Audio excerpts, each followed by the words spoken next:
Trump's Hail Mary to the Supreme Court goes for naught. The Electoral College meets today and will vote.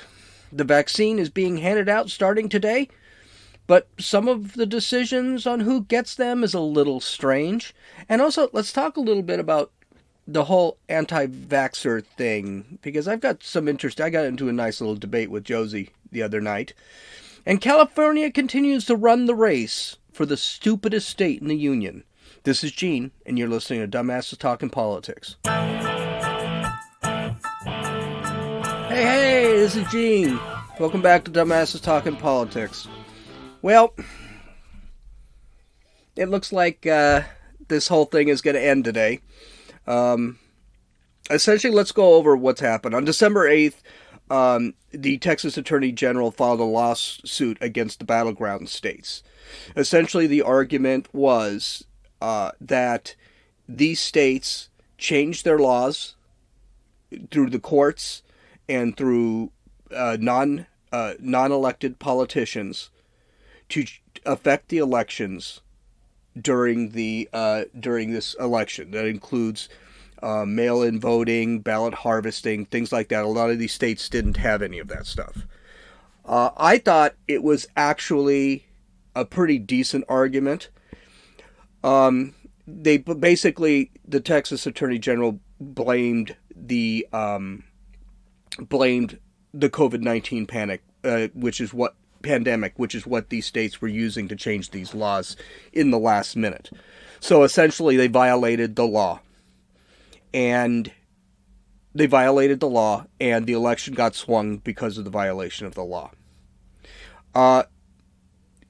The states included Pennsylvania, Georgia, Michigan, and Wisconsin, which basically overturned the election.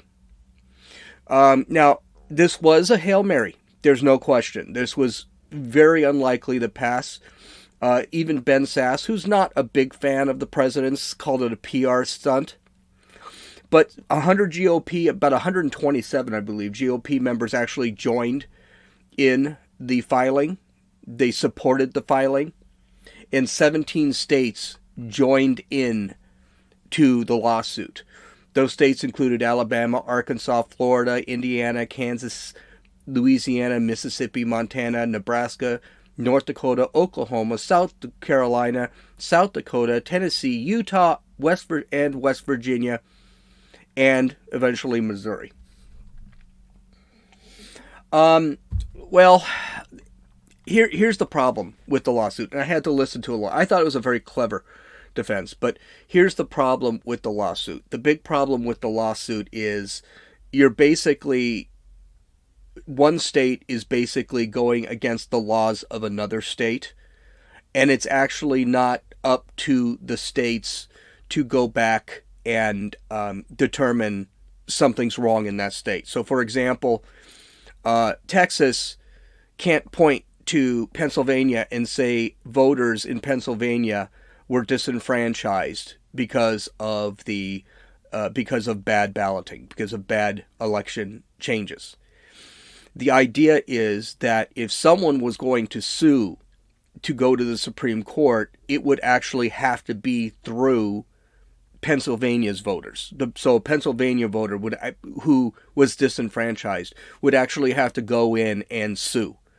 Now, the problem with that is then you go through all sorts of courts. You go through a federal court, you go through federal appeals court, you go through the Pennsylvania Supreme Court, and then eventually you go right up to the Supreme Court. It takes time. It's not something that's quick.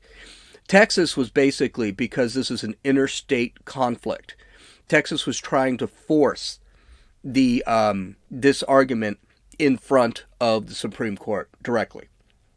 So they would bypass the federal court, the appeals court, and the Pennsylvania Supreme Court.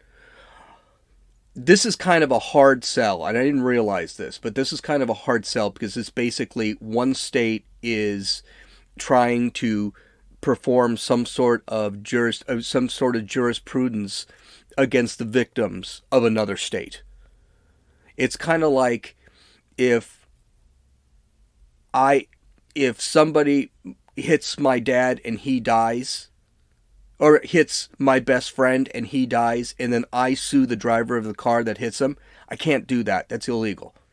It has to be a direct. You have to be a direct victim, and that's the whole problem. The direct victims in this case, according to Texas, is actually the people of Pennsylvania. And the Supreme Court basically said, sorry, we can't do it. I think it was a 7-2 ruling, though I think it was a 9-0 that the Supreme Court decided not to even hear the case. Justice Thomas and Alito both would not have minded hearing the case. Alito has said that he would like to hear the case, and he even said that on television when he was interviewed. But it wasn't strong enough to actually go against the rest of the justices, and so the case is not going to be heard in the Supreme Court. This is a blow to the Trump campaign. There's no question. This is probably going to end it for Donald Trump. He's probably going to lose the Electoral College, which we'll talk about in just a second, and President-elect Biden will officially be President-elect Biden. Now, does that mean that Trump has to concede?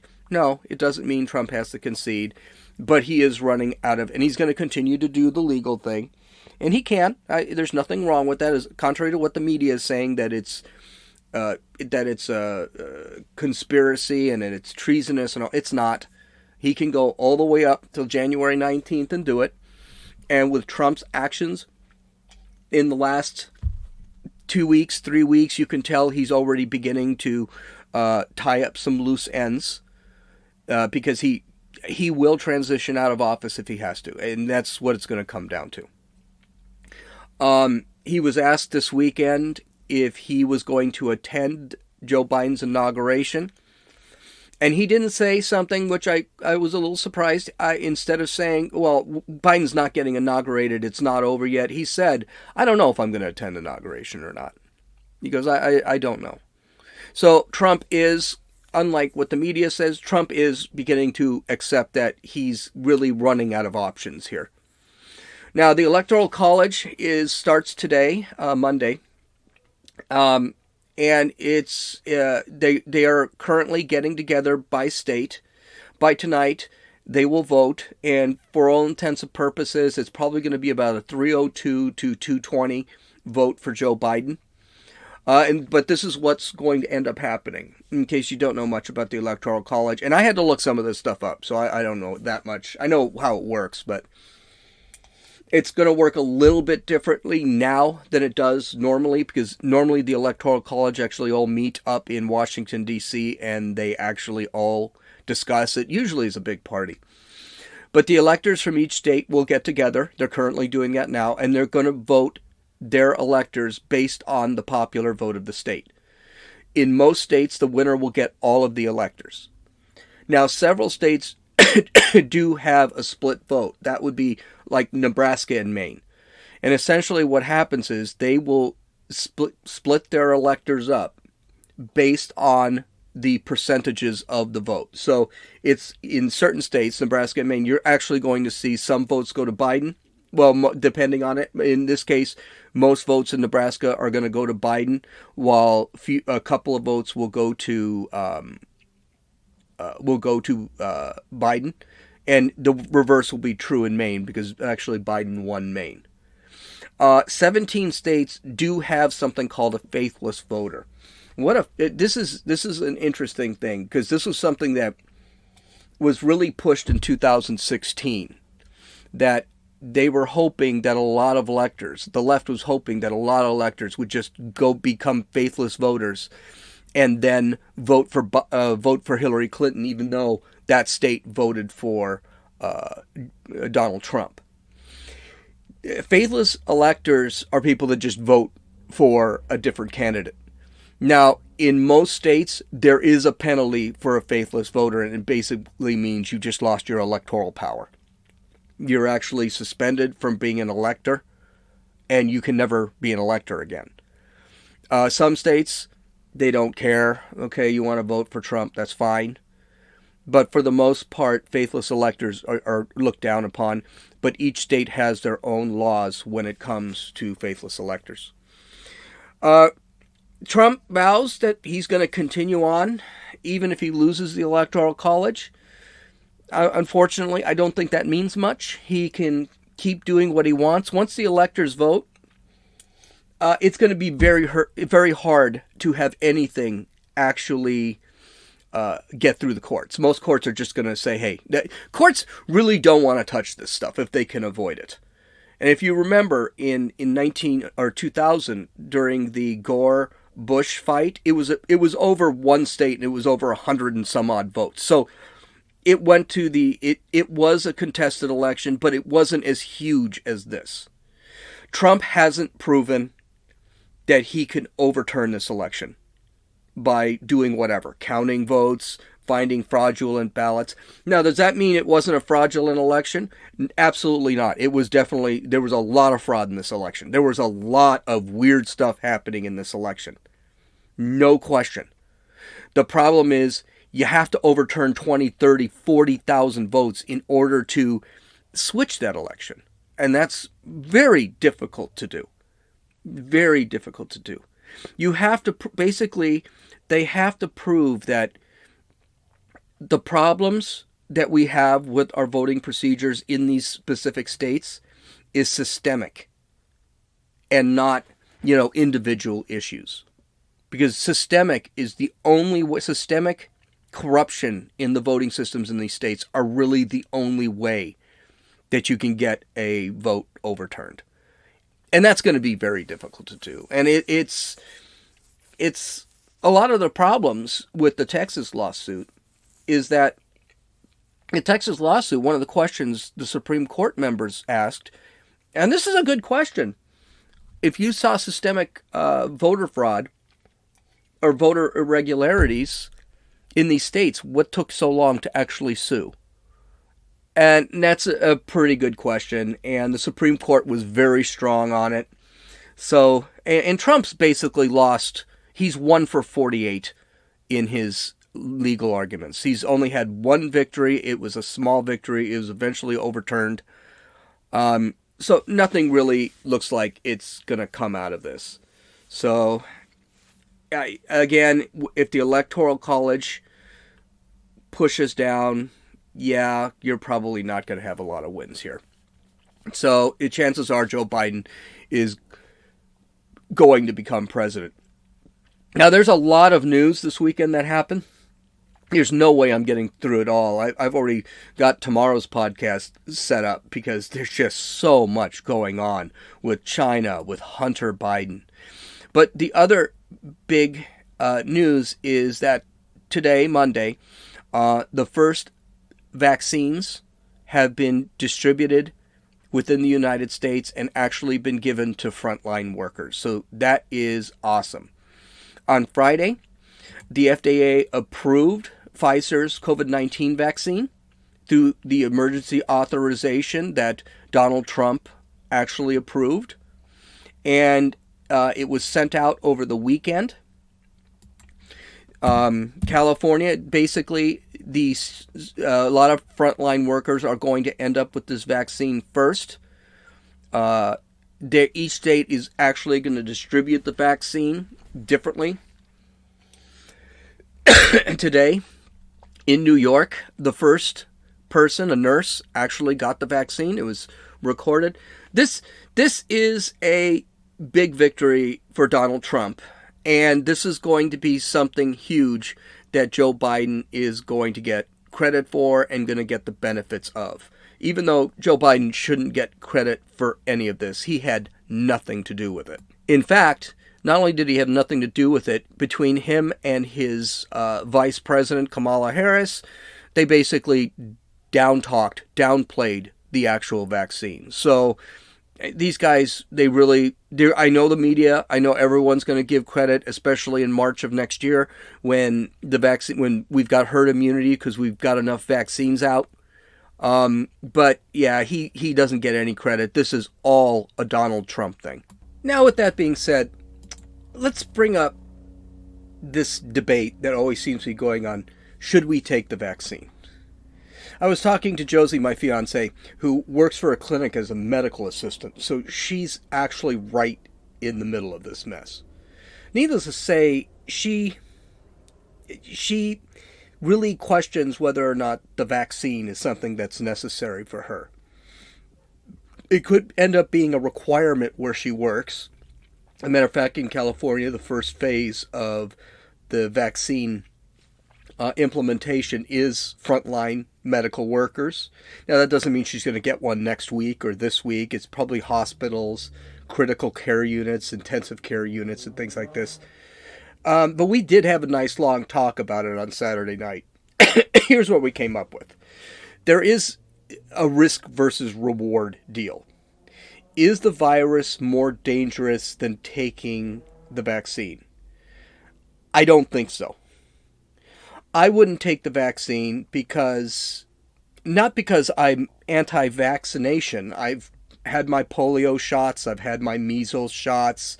I think it's necessary. There are certain diseases you have to get shots for. I get my tetanus shot when I need to, things like that. But polio and the measles are far more dangerous than, let's say, COVID, especially for someone like me.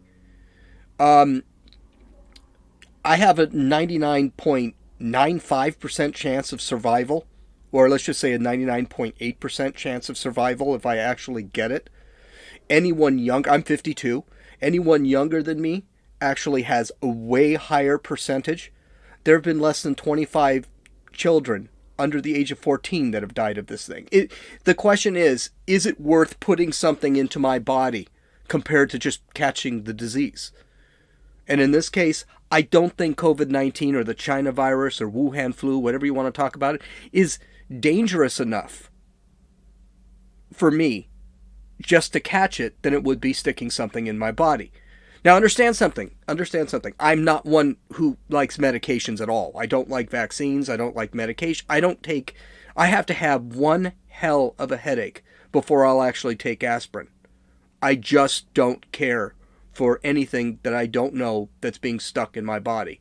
Does that mean if COVID-19 were deadly, I wouldn't take it? Damn right I would take it in a second, just like it took polio and all the other vaccinations we needed. I think it is important. Would I tell my 76-year-old father and his 72-year-old wife not to take it? Absolutely not. They should take it if they want to take it. It would make me feel better if they took it. The other question we talked about was, has the vaccine been suitably tested? Well, if the FDA approves it, and the FDA is the has the most stringent rules on certifying drugs. If the FDA has certified it, I would think, yeah, it probably has been tested pretty well. But does that mean it's 100%? Of course not. Nothing is 100%. Some people are going to take this vaccine and they could be allergic to it. And there have been some instances where people have gotten sick and they're not exactly sure why. We don't know. But I doubt companies are going to release a vaccine and it's going to be dangerous, because that's going to hurt the company. This is the beauty about having private companies, Moderna and Pfizer, actually come up with these vaccinations, is because they're putting their company on the line here. Excuse me. And if they create a vaccine that is deadly or dangerous, well, their companies can go straight under. So, no, I think the vaccines are probably safe. I don't have a problem with the vaccine. I also don't think sticking crap into my body unless there's a real reason is necessary. I'll avoid that. Like I said, I don't even take aspirin if I can avoid it.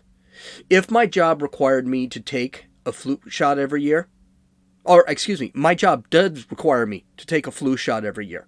And I take the flu shot. I hate the flu shot. I don't think it works half the time. The other half, I'm actually getting the flu.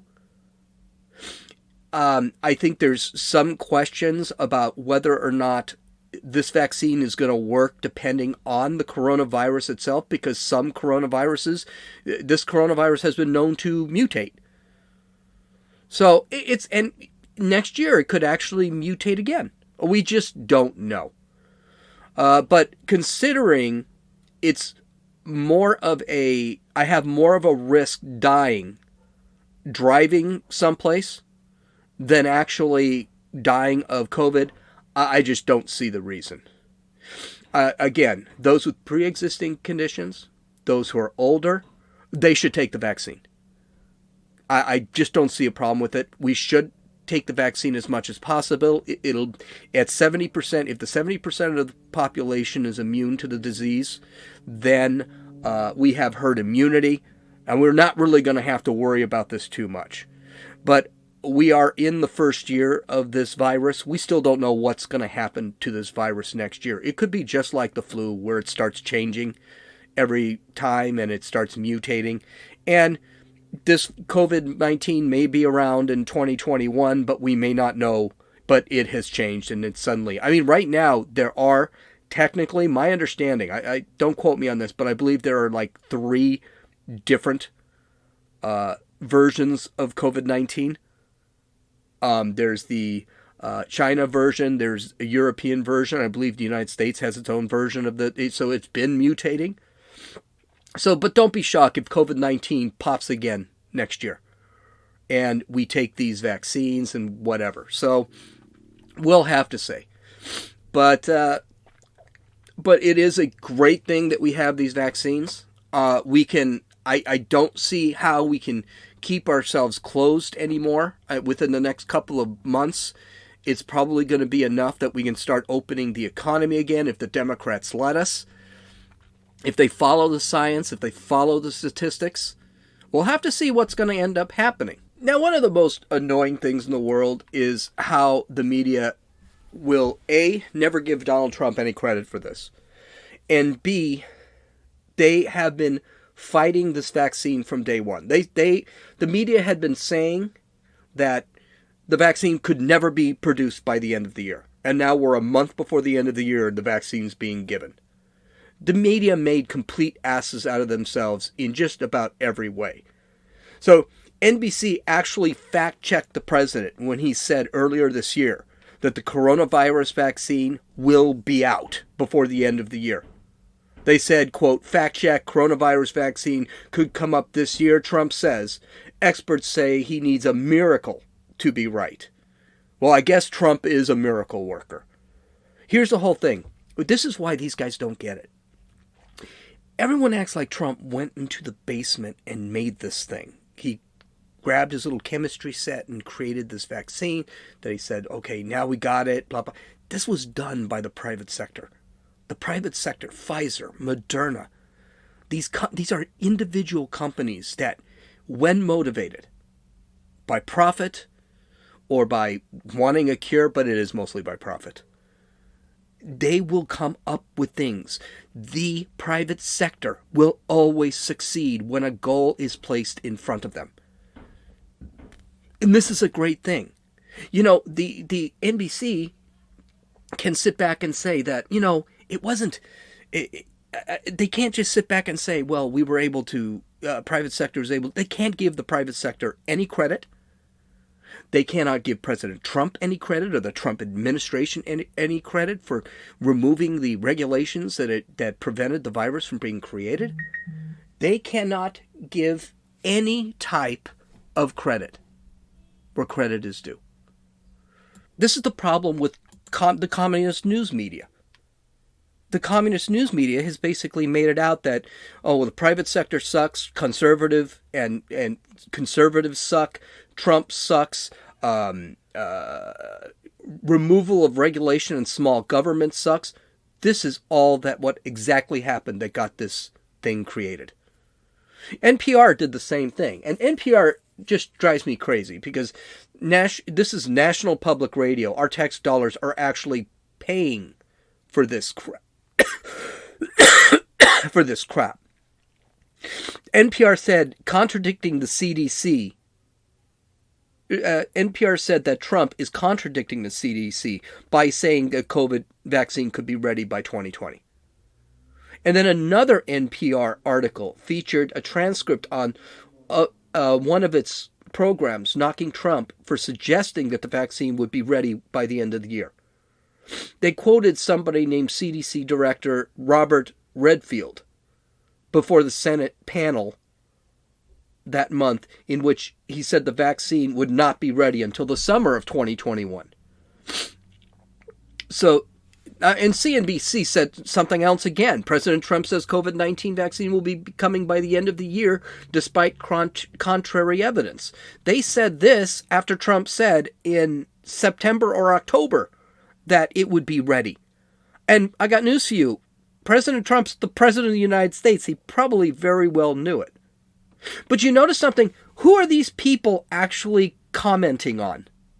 Who are they commenting? For example, CDC Director Robert Redfield. What's the CDC? The CDC is a government entity. Who is Robert Redfield? He's a bureaucrat. He's not inventing anything. He's not doing anything. Pfizer? Pfizer sat back and said, no, we'll have one. We'll have one. And do you think President Trump, the president of the United States, the most powerful man in the free world, isn't going to know something that the media doesn't know? Well, no, he does. And the media just doesn't listen. This is going to be a huge victory for President Trump. This is going to go down in history as a major moment. Now, the media and these fake historians are going to make it that Joe Biden somehow got credit for this. But in 20 years from now, when we actually look at the presidents, when we're looking back at a president after Trump is gone and everything, this is going to be considered a huge, huge victory for President Trump. And he's going to be considered one of the most innovative presidents in history. Innovative. That's not even talking about, it's how to get things done. It's not even going to be about his economic policies, his foreign policies, which were nothing but victories. I think that's the hardest pill to swallow when it comes to Joe Biden, is that this guy is getting credit. He's become president. He's been 50 years he's been in politics and has done nothing in 50 years. And somehow 180 million people in the country think, well, theoretically, because he's probably given that, 180 million people think that this guy would be a better president. 50 years in politics, done nothing. And meanwhile, in 4 years, President Trump has done more in worse circumstances. So, last story. Frickin' California. The Los Angeles Times reports that there has been a lawsuit filed in April by the American Civil Liberties Union against the Orange County Sheriff Don Barnes, seeking the release of medically vulnerable and disabled inmates in jails and prisons, as well as necessary measures to protect those remaining in the jails from the coronavirus. According to Judge Peter Wilson in Orange County, quote, the uncontested facts found here include the conditions in the jail do not permit proper social distancing. There is no mandatory testing of all staff or asymptomatic detainees after intake, no strictly enforced policy of requiring masks for all staff and interaction. So what did this guy do? This is what the Los Angeles Times said.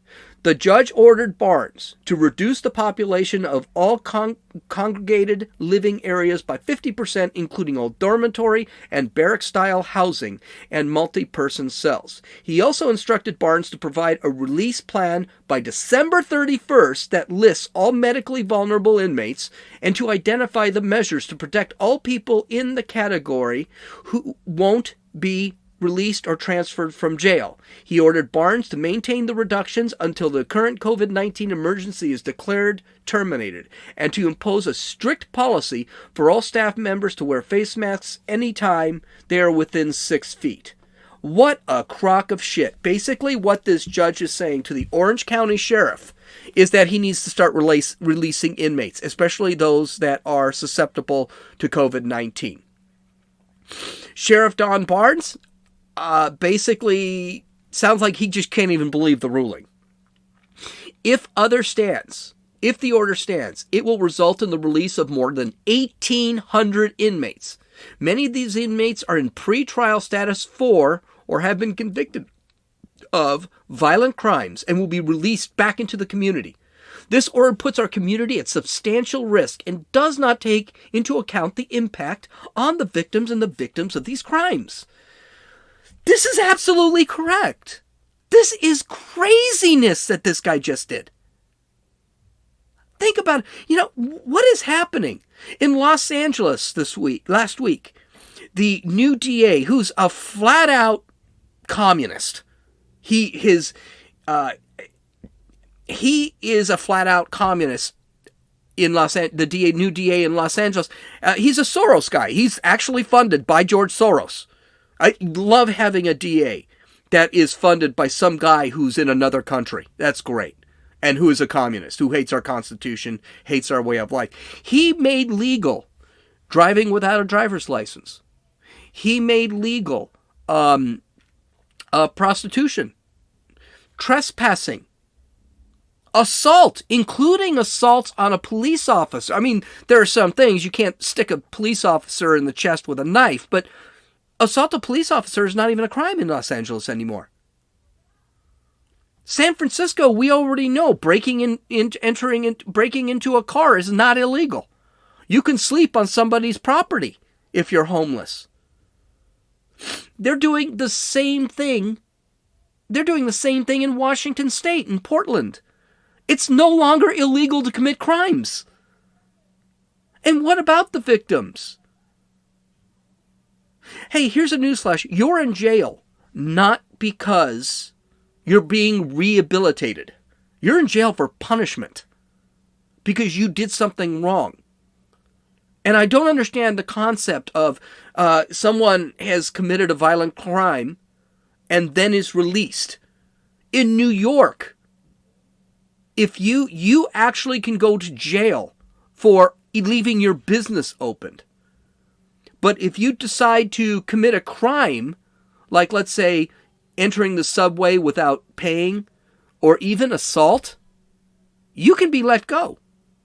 There are pictures of guys in New York that are smashing windows of cars with baseball bats, and the police don't arrest them. It's just incredible. And we go a step further, and this actually goes outside of COVID, because this was a COVID-related policy that this judge marked on it. And to be honest with you, this judge sounds like he's an activist judge. He just sounds like doesn't give a damn about COVID. He's just trying to get the jails emptied out. In Washington, now what they're trying to do is they're trying to make it that an individual's socioeconomic status would determine whether he or she could go to jail. What does that mean?